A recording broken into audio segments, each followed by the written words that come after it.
Hello and welcome to Indian Polity classes. This is lecture 13 and the part 3 of making of the Indian Constitution. Okay, making of the Indian constitution के ऊपर तीसरा part है. अब से दो पहले के पार्ट्स में हम डिस्कस कर चुके हैं काफ़ी हद तक पॉइंट्स को जो कि इंपॉर्टेंट थे हमारे making of the Indian constitution के नज़रिए से. Okay, so in the part second we have talked about up to Rajendra Prasad was elected as the first president of India on 24 January 1950. 24 जनवरी 1950 को doctor Rajendra प्रसाद India के पहले राष्ट्रपति बन जाते हैं. वहाँ तक हम पहले के लेक्चर में डिस्कस कर चुके हैं. ओके, और कौन कौन सी इंपॉर्टेंट इवेंट्स थी. नेशनल सॉन्ग और नेशनल एंथम ये भी अडॉप्ट किए गए थे ऑन 24 जनवरी 1950 को. Okay, 2 days before the enactment of constitution of India. Okay, आगे के क्या क्या सिनेरियो थे उसके बारे में आप डिस्कस कर लेते हैं. So yes, the constituent assembly continued as a provisional parliament of India from 26 January 1952 till the completion of first ever general election in India 1951-1952. देखिए, जो कॉन्स्टिट्यूएंट असेंबली थी जिन्होंने कॉन्स्टिट्यूशन को बनाया वही एक्ट करती है as a provisional parliament. What do you mean by the provisional parliament? Provisional parliament mean temporary parliament. और ये एक्ट करती है from 26 January 1952 till the completion of first ever general election 1951-1952. सी, अक्टूबर 1951 में इंडिया में पहले जनरल इलेक्शंस होते हैं और ये चलते हैं अप टू 1952 फरवरी 1952. तब तक जो इंडियन कॉन्स्टिट्यूशन की कॉन्स्टिट्यूएंट असेंबली थी यही एक्ट कर दी है एज ए पार्लियामेंट. ओके, इसके अंदर देखिए election of Lok Sabha and Rajya Sabha took place. See, पहले लोकसभा इलेक्शंस होते हैं, इसके बाद जो हमारे स्टेट लेजिस्लेटिव असेंबलीज हैं उसके इलेक्शन होते हैं और स्टेट लेजिस्लेटिव असेंबली के चीफ मिनिस्टर्स और अदर जो विधायक लोग थे उनके चुनाव के बाद यहाँ पे राज्यसभा का चुनाव होता है और यहाँ पे राज्यसभा का भी इलेक्शन होता है. And this elections end up to February 1952. Okay, आपको पता होगा राज्यसभा मेंबर्स का इलेक्शन कैसे होता है. अगर नहीं पता तो हम आगे के लेक्चर्स में इस बारे में डिस्कस करेंगे. So the first Lok Sabha and Rajya Sabha was constituted in the year 1952. It was May 1952. Okay, Lok Sabha और राज्यसभा जो इंडिया की फर्स्ट थी that came into May 1952 after the general elections in 1951-1952. Okay, total 22 committees were constituted in constituent assembly. आपको पता ही होगा, very very important, exam के अंदर बहुत बार पूछा गया है कि how many total committees were constituent assembly. Okay, कितनी कमेटीज थी कॉन्स्टिट्यूएंट असेंबली में, तो 22 committees were there in the constituent assembly. Okay, out of this 10 were on the procedural affairs and 12 were on substantive or considerable affairs. Very very important. See what happened next. Okay, यहाँ से exam में बहुत बार question होने जा रहा है जो हम इंपॉर्टेंट पॉइंट बता रहे हैं. ये एक स्ट्रेटजी का पार्ट है और एग्जाम के अंदर बहुत बार पूछा गया है. Chairman of steering committee was headed bye KM. Munshi. Exam के अंदर बहुत बार पूछा गया, प्लीज़ नोट बना के लिख लीजिएगा. The rules of procedure committee was headed by doctor Rajendra Prasad. Very very important, exam के अंदर हज़ारों बार पूछा गया है. Drafting committee was headed by doctor B.R. Ambedkar. Very very important, very very important, exam के अंदर हज़ारों बार पूछा गया है. Union power committee was headed bye Jawaharlal Nehru. Very very important, ये पॉइंट भी एग्जाम के अंदर बहुत बार पूछा गया है. Okay, provincial constituent committee was headed by Sardar Vallabh भाई Patel. Very very important. Committee on Fundamental Rights and Minority was headed by Sardar Vallabh भाई पटेल. ओके, देखिए यहाँ पर है हमारे पास fundamental rights and minorities. Exam के अंदर यहाँ पर कई बार क्या करता है बंदा डाल देता है डॉक्टर अंबेडकर का नाम. ओके, सो जिन्होंने अच्छे से स्टडी नहीं की वो कहीं ना कहीं कंफ्यूज हो जाते हैं, डॉक्टर अंबेडकर पर क्लिक करके आ जाते हैं. Doctor Ambedkar was the head of drafting committee of the constituent assembly. Okay, so fundamental rights और माइनॉरिटी की हेड थी कमेटी के, वो थे हमारे पास सरदार वल्लभ भाई पटेल. ओके, सो एक बार और देख लेते हैं. देखिए, see, yes, chairman of standing committee K M. Munshi. Rules of procedure committee was headed by doctor Rajendra Prasad. Drafting committee doctor B.R. Ambedkar. Union power committee Jawaharlal Nehru. Provincial constituent committee Sardar Vallabh भाई Patel, committee on fundamental rights and minorities Sardar Vallabh भाई Patel. Very very very very important from exam point of view, direct question पूछा गया है exam के अंदर यहाँ से, so please please make very very important note of this points. Okay, next, drafting committee set for 114 days. Drafting committee देखिए one of the most important committee of all the committees. Okay, so यहाँ पे seating होती है drafting committee के members की, वो थी हमारे पास 114 दिन। टोटल 9 मेंबर की स्ट्रेंथ थी, वो कौन कौन मेंबर है वो हम आगे डिस्कस करेंगे। See, drafting committee proposed draft constitution for India. Okay, first draft was present to the president of constituent assembly on 21st February 1948, contained 315 articles and 8 schedules। Okay, जो फर्स्ट ड्राफ्ट था वो present किया गया था constituent assembly के president doctor Rajendra प्रसाद के सामने, और वो था हमारे पास 21 फरवरी 1948 को। Okay, second draft was introduced in October 1948। Okay, the final draft was introduced in the constituent assembly by Dr. Ambedkar on 14 November 1948. It was the first reading. Okay, so final draft was presented by Dr. Ambedkar on 14 November 1948. Frequently asked question. Okay, total days 114 days. Okay, देखिए इनमें कोई समझाने वाली बात है नहीं, तो आप प्लीज इनका नोट बना लीजिए और 2-3 बार पढ़ेंगे तो याद हो जाएगा आपको। Okay, see next, out of 299 member, sorry this is not number, it's member of Constituent Assembly, 284 members were present on 26 November 1949. Yes, and appended their signature on the Constitution and finally passed. 299 members में से 284 member present थे on 26 November 1949, the day on which we adopt the Constitution of India. Okay, so exam के अंदर कई बार direct question पूछ लेता है कि how many members were present on 26 November 1949 who appended their signature on the Constitution. So your answer will be 284. Very very important from exam point of view. Okay, next, originally 8 schedules, 395 articles and 22 parts were present in the Constitution. Okay, see, 8 schedule, 395 articles, 12 parts were originally present in the Constitution. Exam के अंदर बहुत बार पूछा गया है, तो please आप इसका note बना लीजिएगा। ओके, मॉडर्न डे की बात की जाए तो आज के समय में हमारे पास 12 शेड्यूल्स हैं, आर्टिकल 395 ही हैं, और हमारे पास पार्ट्स की बात की जाए तो 25 पार्ट्स प्रेजेंट डे। ओके, अब देखिए 395 आर्टिकल्स के बारे में आपको कन्फ्यूजन हो गया होगा। होता क्या है, पार्ट भी एक्चुअली क्या है कि जैसे हमारे पास पार्ट 4 है, उसके अंदर एक पार्ट और ऐड कर दिया, part 4A। Okay, so these are the topics of later on discussion. फिलहाल के लिए आप याद रखिए 8 शेड्यूल, 395 आर्टिकल्स और 22 parts were present in the constitution. Okay, modern day 12 schedules, 395 articles and 25 parts are present in the Constitution. Modern day. See, following the resolution of Lahore session in 1929 of Indian National Congress (INC), Puran Swaraj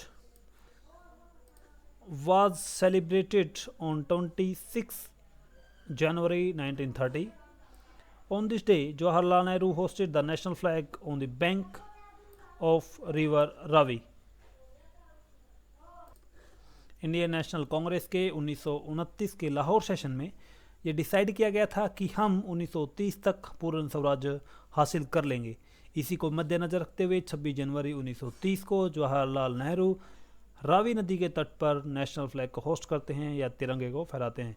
okay, so हमने decide किया था कि 26 जनवरी 1930 तक हम जो है India को पूर्ण स्वराज्य दिला देंगे। इस 26 जनवरी की पर्टिकुलर डेट को ध्यान में रखते हुए, ओके, 26 जनवरी की डेट को मद्देनज़र रखते हुए कॉन्स्टिट्यूशन को इनेक्ट किया गया था ऑन 26 फरवरी 1950 को। Okay, keeping in mind of this particular date, constitution was enacted on 26 January 1950. Okay, very important from exam point of view. Okay, exam के अंदर बहुत बार पूछा गया है कि पूर्ण स्वराज्य was the resolution of which session of Indian national Congress. Okay, Indian national Congress के ऊपर जब भी एग्जाम में क्वेश्चन पूछा जाता है तो क्वेश्चन यहीं से आता है कि इनका सेशन कब हुआ, कहाँ हुआ, कौन प्रेसिडेंट था और क्या क्या उसके मेन आउटकम थे, क्या क्या इंपॉर्टेंट रिजोल्यूशन वहाँ पे पास हुए. सो पूर्ण स्वराज्य in the Lahore session 1929. Okay, आपको बताना है कि इस सेशन को किसने हेड किया था, हुआ the head of Lahore session of INC. Comment section में आप बताइएगा, अदरवाइज मैं नेक्स्ट वीडियो में इसका आंसर भी आपको बता दूंगा. ओके, सो आपको पता लगा 26 जनवरी 1950 को ही ये इनेक्ट क्यों किया गया था. तो this was the reason of Lahore session. Okay, so next, yes, 26 January is celebrated as the Republic Day. We have talked about Republic Day so many times. What do you mean by Republic? Republic mean head of the state or nation. देखिए, हम जब भी बात कर रहे हैं state की, state mean I am talking about the nation. Okay, the head of the nation is elected by the people. Okay, head of the nation कौन है हमारे पास? एग्जीक्यूटिव हेड है, रियल एग्जीक्यूटिव PM है, और नॉमिनल हेड हैं वो है हमारे पास president. Okay, both are elected by the people. देखिए, प्रेसिडेंट का इलेक्शन है वो है हमारे पास इनडायरेक्ट इलेक्शन, और प्राइम मिनिस्टर का इलेक्शन है Lok Sabha election, that is a direct election. Okay, direct और इनडायरेक्ट इलेक्शन में क्या मेन डिफरेंस होता है? मेन डिफरेंस यही होता है कि डायरेक्ट इलेक्शन में जनता डायरेक्टली पार्टिसिपेट करती है अपने नॉमिनी को चुनने के लिए. ओके, फॉर एग्जांपल लोकसभा का इलेक्शन है, आपका जो भी लोकसभा का क्षेत्र है वहाँ से कोई बंदा खड़ा होता है इलेक्शन में, आप उसको डायरेक्ट वोट देते हैं. So this is the direct election. और इनडायरेक्ट इलेक्शन ऐसा इलेक्शन जिसमें जनता जो है डायरेक्ट पार्टिसिपेट नहीं करती, तो वो हो गया हमारे पास इनडायरेक्ट इलेक्शन. फॉर एग्जांपल देखिए, राष्ट्रपति का चुनाव है, that is a mean of single transferable vote by a method of ratio proportional method होता है, वो हम आगे के पार्ट में डिस्कस करेंगे. उसमें जनता जो है डायरेक्ट पार्टिसिपेट नहीं करती. हमारे स्टेट लेजिस्लेटिव असेंबलीज़ के जो मेंबर्स हैं वो यहाँ पर वोट देते हैं, और उनके वोट की अलग अलग वैल्यू होती है, उसी के आधार पर राष्ट्रपति का चुनाव होता है. So the method in which people of the India direct participate और give vote, this is a direct election. और ऐसा इलेक्शन जिसके अंदर जनता जो है डायरेक्ट वोट नहीं कर सकती, वो होता है हमारे पास indirect election. Okay, see what next. With the enactment of constitution, all previous laws including Government of India Act 1935, Indian Independence Act 1947 were repealed except Privacy Council Jurisdiction Act of 1949.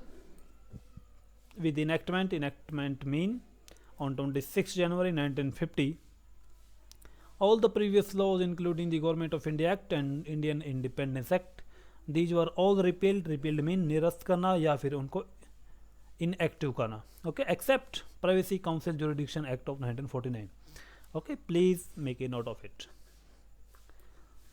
Okay, next one, provisions related to the citizenship, election, provincial parliament, temporary and transitional provisions were given immediate effect on 26 November 1949. देखिए, citizenship, elections, provincial parliament, temporary and transitional provisions, देखिए कौन कौन से होते हैं, हम आगे part में डिस्कस करेंगे. Were given immediate effect on 26 November 1949, day on which we adopt the constitution, and rest of the constitution came into force on 26 January 1950. Okay, जो सिटीजनशिप, प्रोविंशियल पार्लियामेंट, टेम्परेरी और ट्रांजिशन प्रोविंस थे वो हमारे लागू हो गए थे from the day 26 November 1949, the day on which we adopt the constitution. Okay, और बाकी का जो संविधान था वो हमारा came into force, लागू हुआ on 26 January 1950, the day on which India became the republic. Republic mean the state और nation का जो भी head होगा वो चुना जाएगा जनता के द्वारा. Okay, C question asked in UPSC prelims. Yes, it was a question in, just a second please. Yes, UPSC prelim 2008. Okay, UPSC prelim 2008 question assertion region question है, इसके बारे में देख लेते हैं। क्वेश्चन देखिए। Yes, assertion the British sovereignty continued to exist in free India region. The British government appointed the last Governor General of Free India. Okay, देखिए assertion reason में क्या होता है, हमारे पास एक असर्शन है, एक रीजन है, और दोनों के बीच में हमें रिलेशन ढूंढना होता है। ऑप्शन भी इसी तरीके से दिए जाते हैं कि हमें उनके बीच में रिलेशन को फाइंड आउट करना है। सो यहाँ पे असर्शन है कि the British sovereignty continued to exist in free India. British sovereignty है वो इंडिया के अंदर एग्जिस्ट करेगी। Free India, free India mean after 15 August 1947। देखिए हमने पहले पढ़ा है, ऐसा तो कोई प्रोविजन नहीं था कि सॉवरेनिटी जो है ब्रिटिश की ही चलेगी। Okay, India became sovereign on 15 August 1947। Reason, इसका रीजन इन्होंने दिया है the British government appointed the last governor general of India. लेकिन ये बात तो ठीक है। अब देखिए हमारे पास जो ऑप्शंस है वो क्या क्या हैं। Which of the following is correct? See, both A and B and R is the right explanation of A. Both A and B, A तो हमारा गलत है, बी लेकिन ठीक है। द लास्ट गवर्नर जनरल थे जो हमारे सी राजा गोपालाचारी, वो तो गवर्नर अपॉइंट किए गए थे बाय द ब्रिटिश गवर्नमेंट, ये बिल्कुल ठीक है। बोथ ए एंड बी, तो ये ऑप्शन आपका गलत हो जाएगा क्योंकि ए तो हमारा गलत होगा भी है यहाँ पे। So your first option will be wrong.